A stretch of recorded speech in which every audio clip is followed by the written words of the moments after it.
Alhamdulillah, salatu wassalamu ala rasulillah, wa ala alihi wa sahbihi wa man wala. Dans la sourate 9, la sourate Tawbah, qui est une sourate qui porte d'autres titres. Elle s'appelle aussi la sourate Les Hypocrites, elle s'appelle aussi la sourate qui dévoile les tréfonds de l'âme de l'être humain, l'hypocrisie qui est en nous, etc., etc. Dieu dit dans cette sourate aux croyants, à la communauté musulmane, qui, lorsqu'elle a été interpellée pour faire un sacrifice, et que malheureusement certains n'ont pas répondu à l'appel, donc Dieu les sermonne en disant « Ô vous croyants, qu'avez-vous lorsque on vous interpelle, lorsqu'on vous invite pour faire des sacrifices pour cette religion? Qu'avez-vous donc à ne pas répondre à l'invitation? Pourquoi est-ce que vous devenez lourd, vous traînez les pattes, voire même vous fuyez?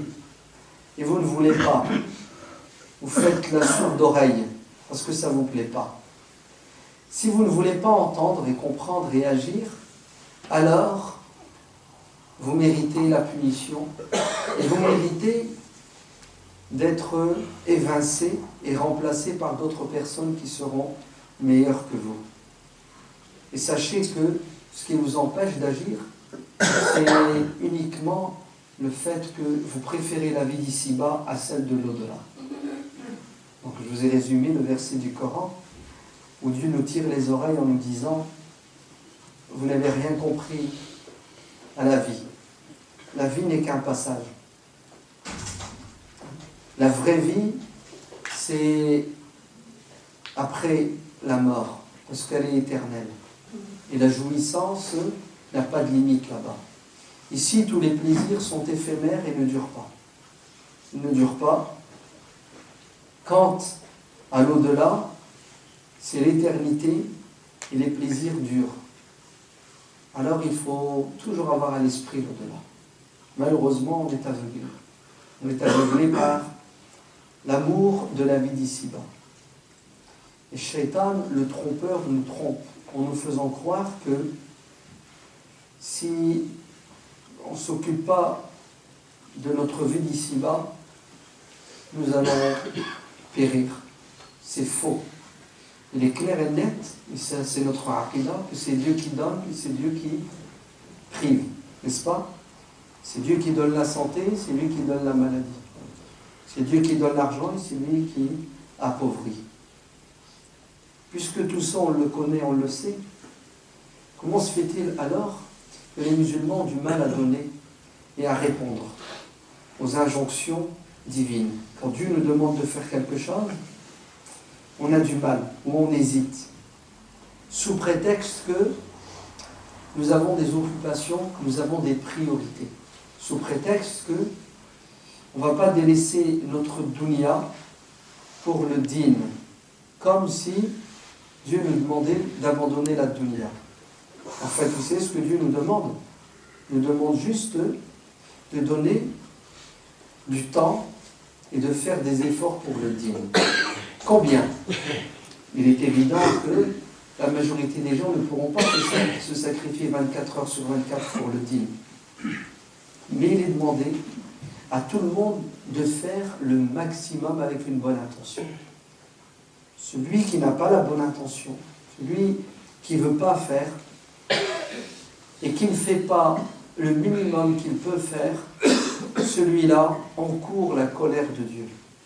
Vous entendez? C'est le verset qui le dit. « Illa tanfiru yu'azibkum azaban aliman » Et si vous ne voulez pas faire des sacrifices, alors je vais vous punir d'une punition douloureuse. Vous entendez? Ce n'est pas n'importe quel adab. Il va être alim. Ça va vous faire très très très très mal. Et le jour où ça vous fera mal, vous allez vous poser des questions. Pourquoi?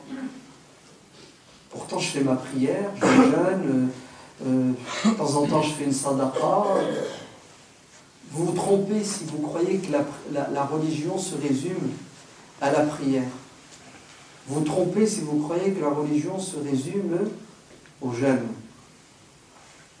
à la barbe, à dire Bismillah avant de manger, Alhamdulillah après avoir mangé. Vous vous trompez. Vous voulez la preuve? Lisez le Coran, vous allez voir. Dieu ne cesse de nous demander de faire des efforts pour la religion. Alors ça s'appelle al-jihad, des sacrifices financiers, physiques, intellectuels, etc. Sans arrêt, Dieu nous le demande. Regardez. Infiru khifafan wa thiqalan wa jahidu bi amwalikum wa anfusikum fi sabilillah zalikum khayrun lakum in kuntum ta'lamun. Ce verset interpelle les jeunes et les vieux, ceux qui sont au chômage et ceux qui travaillent, les hommes et les femmes, les riches et les pauvres, toute la communauté musulmane, quelle que soit sa situation. Qu'est-ce qu'il nous dit ce verset? Il nous dit que vous n'avez pas d'excuses. Vous n'êtes pas excusés sous prétexte que vous êtes vieux. Les vieux sont capables de faire des bonnes choses, donc ils doivent les faire à leur niveau. Les jeunes sont capables de faire le bien, ils doivent le faire à leur niveau. Le riche est capable, le pauvre est capable. Le danger, c'est de ne rien faire, alors que Dieu nous a donné les moyens de faire. Élevez la main, ceux qui n'ont pas les moyens de faire. Personne. Pourquoi? Parce que on n'est pas handicapé, on n'est pas estropié, on a nos deux jambes, nos deux mains, on a nos yeux, nos oreilles, on a surtout la tête, l'aql. Donc quelle excuse avons-nous? Abu Talha, le coiffeur attitré du prophète alayhi salam, il est vieux. Et quand je vous dis vieux, c'est vraiment vieux, c'est-à-dire un vieillard. Lorsque on a appelé les gens à s'engager dans l'armée musulmane, il s'est préparé. Alors que vous savez tous que quand il y a une mobilisation, seuls ceux qui sont valides sont invités à s'engager. C'est-à-dire entre 15 ans et 60 ans, c'est ça? Plus de 60 ans, il reste chez lui. Abu Talha, 70 ans, 80 ans, vous lui mettez autant d'années que vous voulez. Il se prépare. Lorsque ses enfants l'apprennent, ils viennent le voir et lui disent: Père, à ton âge, tu n'as pas vu ta santé? Reste à la maison, nous, on va s'enrôler dans l'armée. Et en plus, tu as déjà fait pas mal. Du vivant du prophète, alayhi salam, tu nous as raconté que tu as assisté à toutes les batailles aux côtés du prophète. Ça te suffit. Qu'est-ce que leur a dit Abu Talha? C'est ce qu'il a dit le père vieillard. Il a dit: comment voulez-vous que je reste assis chez moi alors que Dieu dit dans le Coran: engagez-vous, jeunes et vieux. Certes, je suis vieux, mais je suis encore capable de faire des sacrifices. Ne serait-ce que donner mon avis. On dit que les vieux ont de la sagesse, bien sûr. Il y a bismillah, il faut les consulter. Ils doivent venir aider les jeunes pour que les jeunes ne fassent pas des erreurs. Mais le problème, il n'est pas chez les vieux. Parce que les vieux, ce sont des bosseurs. Malgré leur âge, malgré leurs problèmes de santé, malgré le peu de moyens qu'ils ont. Ils ont des retraites de misère, nos vieux. Et malgré cela, ce sont toujours les premiers à donner de leur argent et de leur santé. Pourquoi? Pour la cause. Pour nous les jeunes. Parce qu'il ne leur reste plus beaucoup de temps à vivre. C'est nous qui allons profiter de ce qu'ils construisent, de ce qu'ils bâtissent. Et malheureusement, les jeunes qui ont la santé, qui ont le temps, et qui ont aussi des moyens matériels, ne veulent pas ou ont du mal à s'engager. Ne savez-vous pas que celui qui a fait la conquête du sud de l'Italie, de la Sicile et de la Sardaigne, s'appelle le grand juge al-Qadi Assad ibn Furat, à l'âge de 80 ans? Vous entendez? À l'âge de 80 ans. Il ne connaissait pas la retraite à l'époque. D'ailleurs, Moussa ibn Nusayr, celui qui est venu libérer le sud de l'Europe, la péninsule ibérique, Moussa ibn Nusayr, en 3 ans avec son général Tariq ibn Ziyad, ils font la conquête de la péninsule ibérique. Et quand il retourne pour faire son rapport au calife à Damas, il va faire le pèlerinage et il meurt. Au pèlerinage, vous savez à quel âge? 78 ans. Allahu Akbar, à 78 ans. Le grand Teksufin, ou Yusuf ibn Tashfin, fondateur de la dynastie, les Mourabitoun, lorsque ses frères musulmans d'Espagne l'appellent au secours, est-ce qu'il leur a dit non, je suis fatigué, j'ai 80 ans, ouais, puis je suis occupé, je suis en train de gérer un empire, tout le Maghreb, c'est-à-dire le Maroc, l'Algérie, la Tunisie, la Libye, la Mauritanie, vous savez tout ça là? Avant c'était un seul pays, un empire, dirigé à partir d'une capitale qui s'appelle Marrakech, Marrakech, par un homme qui s'appelle Yusuf ibn Tashfin. 80 ans, vous entendez? Alors, ce qu'il leur a répondu en disant j'ai pas le temps, je suis occupé, j'ai des priorités, j'ai pas d'argent, je suis fatigué. C'est ce qu'il a fait, Yusuf ibn Tashfin. Il est parti avec son armée, il est remonté jusque Tanger. Il a traversé le détroit de Gibraltar. Il va à Séville. Il rencontre le Mu'tamid ibn Abbad. Et là, avec son QG, qu'est-ce qu'il fait? Il prépare la bataille. Et il remonte vers le nord-ouest, à la frontière Portugal et de l'Espagne aujourd'hui. Il y a un endroit qui s'appelle Zallaqa, Sacrajas, en 478. En 479, pardon. C'est ce que fait Yusuf ibn Tashfin. Il va permettre aux musulmans de rester encore 400 années de plus en Espagne. Il les a sauvés. Yusuf ibn Tashfin, à l'âge de 80 ans. Alors, qu'est-ce que disent les jeunes? On est fatigué. On est fatigué pourquoi? On travaille trop? Je pense pas. France, c'est 35 heures. Et allez, vas-y, tu fais combien? 40 heures? Mais on nous a mis dans la tête que le week-end, on ne travaille pas. En fait, c'est faux. Le croyant ne doit jamais rester sans rien faire. Le croyant doit toujours être occupé. Le prophète Omar ibn al-Khattab a dit: je n'aime pas celui qui est oisif, celui qui reste sans rien faire. C'est soit tu t'occupes à construire ta vie d'ici-bas, c'est-à-dire tu as des projets matériels, ou soit tu as des projets spirituels. Mais entre les deux, tu sais qu'est-ce qu'il y a? Il y a la télé, il y a la play, il y a le cinéma, il y a le kebab, il y a les grandes surfaces. C'est ça? Il y a Internet, il y a le téléphone. Voilà. À quoi on occupe notre temps? On fait des péchés, on crée des problèmes, mais surtout, on ne s'investit pas dans ce qui est nécessaire, utile, et ce qui est important. Et c'est ça qui est grave. Parce qu'on va le regretter. On va le regretter quand la mosquée sera finie, et qu'on prendra de l'âge, et qu'on verra que la dunya, c'est un clin d'œil. Et quand on se rapproche de la mort, on dira: oh Seigneur, est-ce que tu peux me laisser un peu de répit? Vous savez pourquoi? La'alli a'malu salihan. Pour faire une bonne chose. Pas 50, hein? Une bonne chose. Ya Allah, laisse-moi une journée pour aller travailler à la mosquée. Après, je peux mourir. Parce que tu sais que la seule chose qui est utile à ce moment-là, c'est le bien que tu as fait. Les biens matériels que tu avais, tu vas les laisser. C'est ça? Alhaakumut takasur. Mais ou non? C'est ce que ça veut dire, alhaakumut takasur, les jeunes? Vous êtes détournés de l'essentiel par Internet.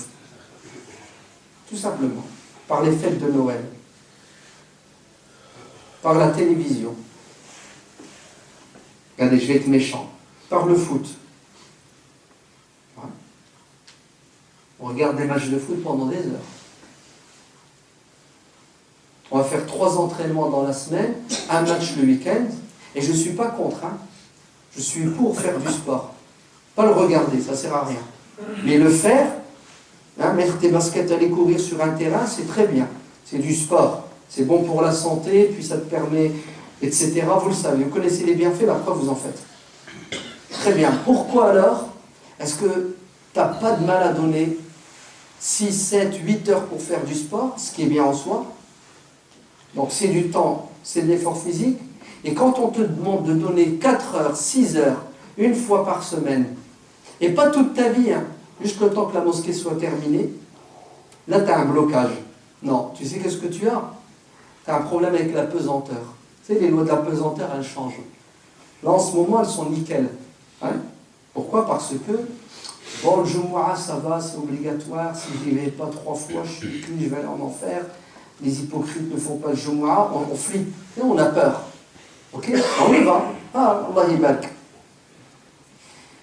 Allah, notre religion, elle ira bien le jour où on comprendra que aller bosser à la mosquée, c'est aussi important que le Jumu'ah. Vous entendez?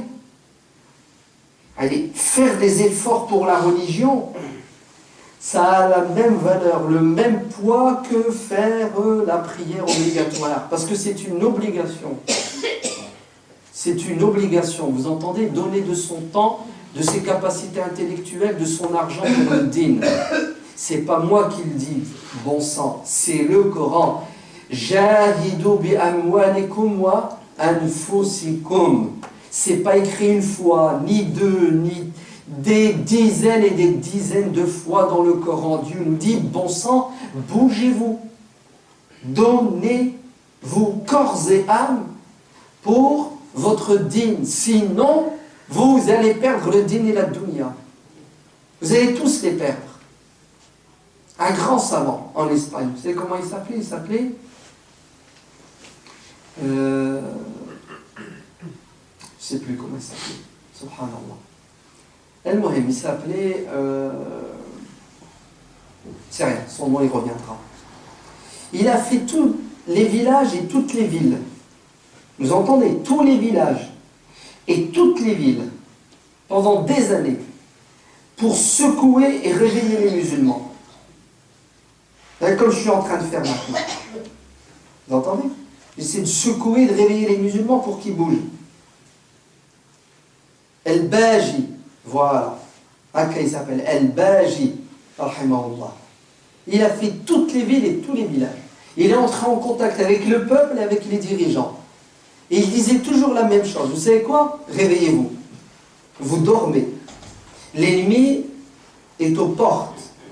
Le jour il rentre, c'est le loup dans la bergerie. C'est le renard dans le poulailler. Vous êtes morts. Et il donne des preuves, il explique. Vous savez ce que faisaient les gens? Ils faisaient ça, il y en a même qui pleuraient. C'est lui qui raconte. Quand il voyait les gens réagir avec les émotions, il était content, il dit c'est bon, mashallah, allez, je vais partir, c'est fini là. Bon, mais après 10 ans, avant de mourir, vous savez qu'est-ce qu'il a dit à ses élèves? Il leur a dit dépôt de bilan, il n'y a rien à faire. Ni ceux qui dirigent, ni ceux qui sont dirigés ne veulent bouger. Et pourtant, ils ont tout compris. Vous voulez une solution? Allez appeler vos frères de l'autre côté de la Méditerranée, les Morabitoun. Allez les appeler au secours pour qu'ils viennent vous défendre. Pourquoi? Pourquoi les musulmans d'Espagne, alors que le Baji il a travaillé pendant 10 ans pour les réveiller, ils ne se sont pas réveillés? Et pourquoi les Morabitoun ils sont venus en courant? Alors que les Morabitoun ils ont leur empire, c'est ça? Ils vont venir, ils vont mourir, ils vont se sacrifier, ils vont retourner.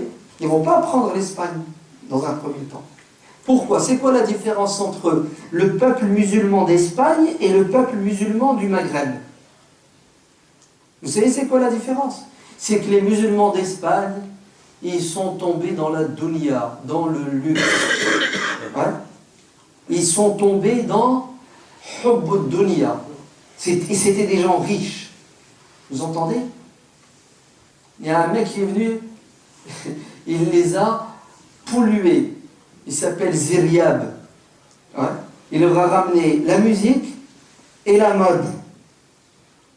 Ziryab, il est venu de Bagdad. Il leur a mis un concert. On dirait aujourd'hui, il leur a ramené la télé, Internet, portable illimité, ouais, les cafés, les cinémas, les boîtes de nuit. Mais en ce moment, c'est surtout Carrefour, Auchan. Les jeunes, ils n'ont rien à faire. Si, dans les grandes surfaces. Ils font les... Oh, c'est beau. Oh, il y a des lumières, il y a des guirlandes. T'as que ça à faire de ta vie, c'est traîner, faire les 400 pas, regarder... Et direct, hein. C'est même pas, c'est du sihr, c'est de la magie. Vous savez, là, ce qu'il nous prépare, là, pendant les 15 jours, c'est du domaine de la magie. Pourquoi? Pour te pousser à dépenser 50, 100, 200 euros. C'est Noël. Un jour, j'ai dit à un mec, tu me dois de l'argent, donne-moi l'argent que tu me dois. Il me dit, ah non, je ne peux pas te le donner maintenant. Je lui dis, pourquoi? Il dit, parce que c'est les fêtes de Noël, je dois acheter des cadeaux à mes enfants. Je lui dis, ya Ahmar, donne-moi mon argent, achète ce que tu veux à tes gosses. Avec, ah non, je ne peux pas priver mes enfants, c'est Noël. Regardez les gens, comment ils sont devenus. Ben, nos jeunes musulmans sont comme ça. C'est Noël, il faut la bûche. Ouais. Il faut... Wallah, il y a des bouchers qui m'ont dit, écoutez bien, ils m'ont dit qu'il y a des musulmans qui viennent commander des dindes pour Noël et le Nouvel An. Des dindes. C'est grave quand même. Vous avez vu comment on est devenu? On est devenu comme nos frères d'Espagne. Sokara, ivre. La dunya nous est montée direct au cerveau. Et quand tu dis aux musulmans, rendez-vous sur le chantier 5 heures. Si on est à 30, 2 heures c'est fini. Si on est à 60, une demi-heure c'est fini. Oui ou non? On fait une chaîne, chacun il prend une brique, en 5 minutes on rentre chez nous, on n'a même pas senti la difficulté du travail. Il n'y a plus personne.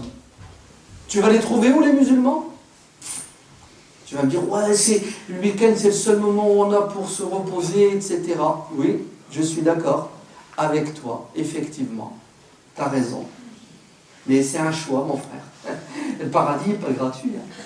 Ah ben non, attends, non, tu rêves, toi. Ah ben, tu crois que tu vas te retrouver à côté du prophète, sallallahu alayhi wa sallam, en regardant la télé, en allant sur Internet, en allant dans les... Ça va pas, non. Mais tu rêves. Tu veux le firdaus, t'allonges. Non, astaghfirullah. Juste, tu gères ton temps. Tu deviens intelligent. Je fais ça de telle heure à telle heure, Tu fais un programme et dedans tu mets la mosquée. Dedans tu mets le din. Pourquoi dans notre programme, pourquoi dans notre calendrier, notre emploi du temps, il n'y a que de la dunya? Ah, Zama, c'est bon, j'ai fait mes prières, je suis un bon musulman. Mais tes prières, tu ne les fais pas, tu vas en enfer. Vrai ou faux? Les prières, on n'en discute pas, les prières. El Jumu'ah, c'est pas la peine, tu ne la fais pas, t'es mort. Donnez quelque chose de plus important qui s'appelle votre temps. Donnez-le. Le prophète alayhi salam a dit, Allah nous a donné 2 cadeaux d'une valeur inestimable. Mais malheureusement, on ne connaît pas la valeur de ces 2 cadeaux. Le temps libre et la santé. On a du temps libre et on est en bonne santé.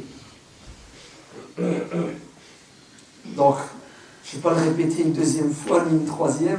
Je crois que vous avez tous compris. Rendez-vous demain, Inch'Allah. Ouais, à la mosquée. D'accord? Au chantier, pour travailler, pour en finir. Parce qu'il faut dégager, il faut vider les gravats. Et croyez-moi, si demain matin on est 30 là-bas, je vous garantis à midi on a fini. Mais si on est encore 2,5, ouais, et toujours les mêmes, subhanallah. C'est ça qui est incroyable. Regardez quand Allah aime quelqu'un. Vous voulez savoir est-ce que Dieu vous aime ou non? Regardez, quand quelqu'un invite à faire le djihad, si vous y arrivez, vous pouvez dire que Dieu vous aime. Si vous n'y arrivez pas, vous pouvez dire que Dieu ne vous a pas calculé. Ah oui. Vous voulez que je vous donne le hadith? إِذَا أَحَبَّ اللَّهُ عَبْدًا إِسْتَعْمَلَهُ. Dans un autre hadith, عَسَّلَهُ. Lorsque Dieu aime quelqu'un, عَسَّلَهُ. يعني كيجعلوا عسل. يا رسول الله, ça veut dire quoi? يوفقه للخير. C'est-à-dire cet homme, cette femme, quand Dieu les aide, ben, Dieu les aide à travailler, fil khayr. Et quand Dieu n'aime pas quelqu'un, ben, il le laisse. Il ne le calcule pas. Et voilà le goût des comme ça. Ils sont là, on les connaît. Ils sont toujours au chantier, ils ont le souci du chantier. Wallah, c'est parce qu'Allah les aime. Et on doit être jaloux. Bien sûr, Ghiran, c'est comment ça? Oui, il donne toujours et moi je fais rien. C'est Allah qui le dit. On doit se faire la course. Touche pas, laisse, je vais le faire. Non, vas-y, fais-le. Je rase les murs. Je vous parle à vous les jeunes. Wallah, c'est pas logique, c'est pas normal. Ouais. On a la chance de gagner le paradis d'une manière facile, voilà qu'on a du mal à le faire parce qu'on n'a pas l'iman, la conviction qu'il faut. Mais vous l'avez, walillah ilhamd. Donc rendez-vous demain à 9h, Inch'Allah. Ouais. Et vous n'avez pas de chance. Vous savez pourquoi? Parce que demain je suis là. J'avais une conférence, elle a été annulée. D'accord? Donc demain à 9h, je serai au chantier. Ouais, avec une feuille et un stylo. D'accord? Et je vais prendre les noms de ceux qui sont venus. Ouais, et je vais garder ça dans les archives. Et après, quand on sera devant Allah, je dirai Allah, hada, c'est bon. Non, c'est pas moi qui vais faire ça. Qui c'est qui va faire ça? Les malaïkas, ils sont là-bas, les anges. À l'entrée, avec les stylos et les feuilles, et ils notent. Hada, il est venu le samedi 23 décembre. Les gens, ils sont en train de faire les courses pour fêter Noël. Et ouais, il est au chantier, en train de faire la fête au briques et au gravat. D'accord? Inch'Allah, on se donne rendez-vous demain, là-bas à 9h. Les hommes et les femmes, les vieux et les vieilles, les riches et les pauvres, même les malades. T'es malade, tu viens, ouais, et tu fais le guet, tu surveilles, d'accord? Et tu fais des du'as. Il y a des gens qui ont fait des sadaqas pour la mosquée, qui nous demandent des du'as. Il y a aussi des gens qui sont malades et qui nous demandent de faire des du'as. Et je vous annonce une bonne nouvelle, c'est sans doute la plus belle nouvelle de l'année, c'est que les frères responsables ont chiffré ce qui reste comme investissement pour que la mosquée soit finie. Pour finir la mosquée, clé en main, on rentre, alhamdulillah, et c'est la pause et on fait la fête, il faut 50 000 euros. Ouais, pour ce qui reste. On a déjà, alhamdulillah, mis pas mal. Là, la fin, c'est 50 000 euros. Donc, on va voir comment faire, Inch'Allah, pour trouver les 50 000 euros la semaine prochaine avec une autre khutba, mais vous ne sauvez pas, vous venez quand même. Hein. D'accord? Il ne faut pas dire il nous prend la tête, il nous pousse. Wallah, vous avez de la chance d'avoir des gens qui vous invitent, fi sabilillah, à faire des efforts. Le jour où il n'y a plus personne qui vous fera bouger pour faire le bien, en bas de la terre sera meilleur pour vous que le haut de la terre. Eh oui. اللهم صل على سيدنا محمد اللهم وفقنا لما تحب وترضى اللهم اجعلنا من عبادك الصالحين اللهم اعز الاسلام بنا واعزنا بالاسلام اللهم اجعلنا من الذين يعملون بما يقولون اللهم اشفهم وعافيهم اللهم طهرهم اللهم ارزق لهم الصبر اللهم اجرهم في مصيبتهم اللهم تقبل منهم صدقاتهم اللهم بارك لهم في أرزاقهم وفي صحتهم وفي أولادهم اللهم اجعلنا من المجاهدين في سبيلك اللهم أعز الإسلام بنا وأعزنا بالإسلام آمين ربنا آتنا في الدنيا حسنة وفي الآخرة حسنة وقنا عذاب النار سبحان ربك رب العزة عما يصفون وسلام على المرسلين والحمد لله رب العالمين